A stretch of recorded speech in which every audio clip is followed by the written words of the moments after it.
मेरा मकसद किसी धर्म और उस धर्म से जुड़े किसी भी प्राणी मात्र को ठेस पहुंचाना नहीं।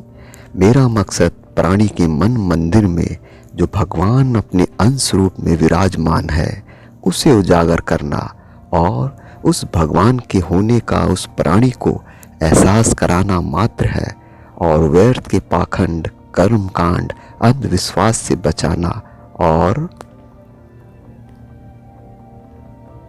भगवान की सरल सीधी सच्ची राह पे लाने का एक छोटा सा प्रयास है। उससे पहले आपको जानना होगा कि भगवान क्या है। भगवान सर्वव्यापी परमात्मा है। समस्त ब्रह्मांड, समस्त वातावरण कण कण में समाया हुआ है। ऐसी कोई जगह नहीं जहाँ भगवान ना हो। भगवान अपने अंश रूप में हर एक प्राणी में विराजमान है। ठीक उसी प्रकार जैसे माता पिता का अंश अपने बच्चों में होता है। मुझको कहाँ ढूंढे बंदे, मैं तो तेरे अंदर ही हूँ। जब भगवान हमारे अंदर ही है तो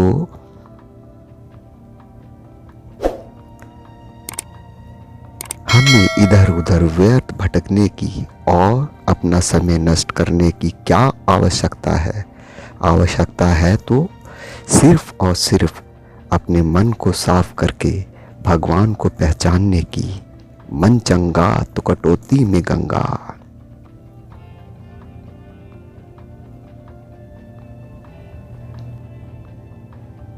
पूजा पाठ, माला फेरना, आडंबर, पाखंड, तंत्र मंत्र करना, ये सब माया जाल है जिससे आप इन्हीं कार्य में लगे रहें जीवन भर और जन्म पे जन्म लेते रहें, फिर भी भगवान को पा ना सके। भगवान के करीब होते हुए भी। मैं पूजा पाठ के खिलाफ नहीं हूँ।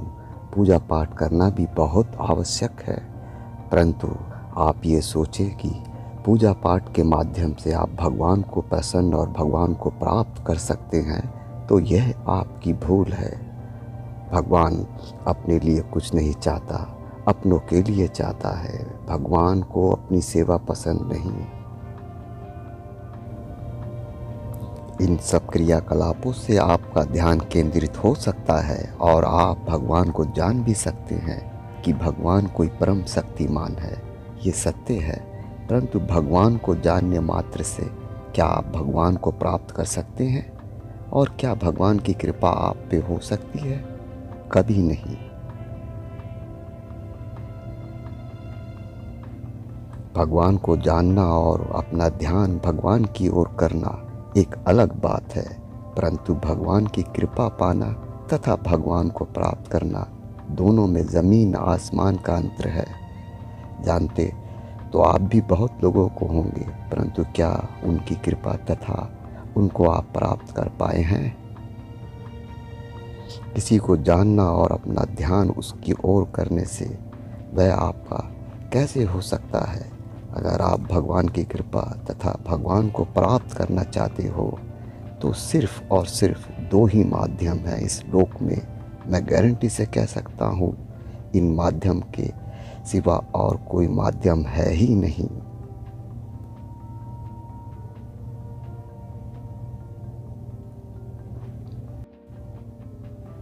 पहला सच्चा प्यार, प्यार के माध्यम से। दूसरा निस्वार्थ सेवा, दान पुण्य, असहाय लाचार प्राणियों, पशु पक्षी, पेड़ पौधे, दुखियों, गरीबों, जरूरतमंद की मदद, सेवा आदि करना। बिना प्यार के तो इस संसार और प्राणी की कल्पना भी नहीं की जा सकती। हाँ, वो अलग बात है कि मनुष्य ने आजकल प्यार का अलग ही मतलब निकाल लिया है, जो सिर्फ शब्दों में ही मिलता है और रहता है। मन में प्यार हो या ना हो, इससे कोई फर्क नहीं पड़ता। अब सिर्फ शब्दों में ही प्यार रह गया है। परंतु उन मनुष्यों को ये नहीं पता कि प्यार ही जीवन है और प्यार ही भगवान है। प्यार के बिना तो प्राणी मात्र की कल्पना भी नहीं की जा सकती। प्यार के बिना तो मनुष्य एक रोबोट के समान है। आजकल मनुष्य मशीन का उपयोग करते करते खुद मशीन होता जा रहा है।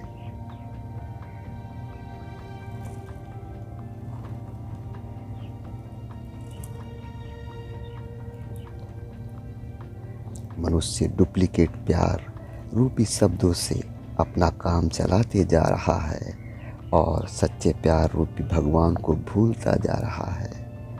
इसके फलस्वरूप मनुष्य में प्रतिदिन प्यार का लेवल घटता जा रहा है और भगवान से दूर होता जा रहा है।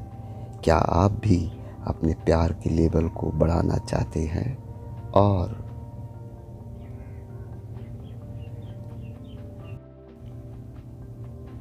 भगवान की कृपा तथा भगवान को प्राप्त करना चाहते हैं तो सिर्फ आपको ये काम करने हैं।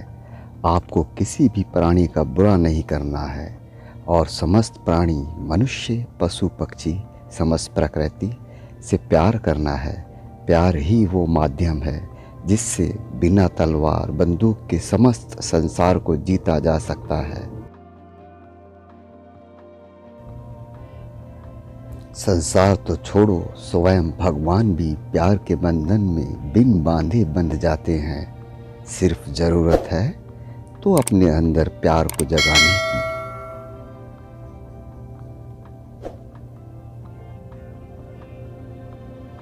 गरीबों, असहाय, लाचारों की अपनी श्रद्धा के अनुसार सेवा दान पुण्य करना। क्या आप जानते हैं कि आपकी कमाई में आपका पूर्ण हक नहीं है?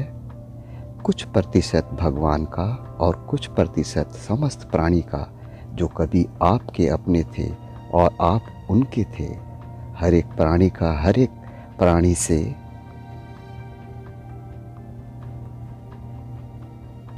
जन्मों जन्मांत का रिश्ता निरंतर चलता आ रहा है। इस प्रकार हर एक प्राणी दूसरे प्राणी का ऋणी है।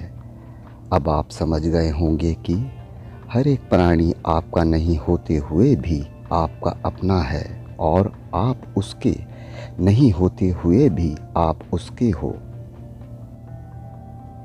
जब आपसे किसी अनजान प्राणी का दुख दर्द देखा न जाए और आपकी आंखें भर आएं तो समझ जाना कि भगवान की कृपा आप पे हो चुकी है और भगवान आपके हो चुके हैं।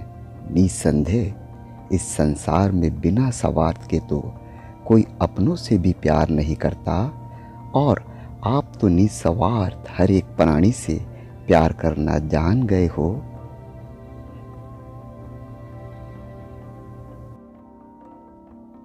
हर हर महादेव। अगर आपको मेरा यह वीडियो अच्छा लगा हो तो कृपा करके लाइक, शेयर, कमेंट और सब्सक्राइब जरूर कीजिएगा, जिससे आने वाली इसी प्रकार की दिव्य वीडियो का नोटिफिकेशन आपको मिल सके। धन्यवाद।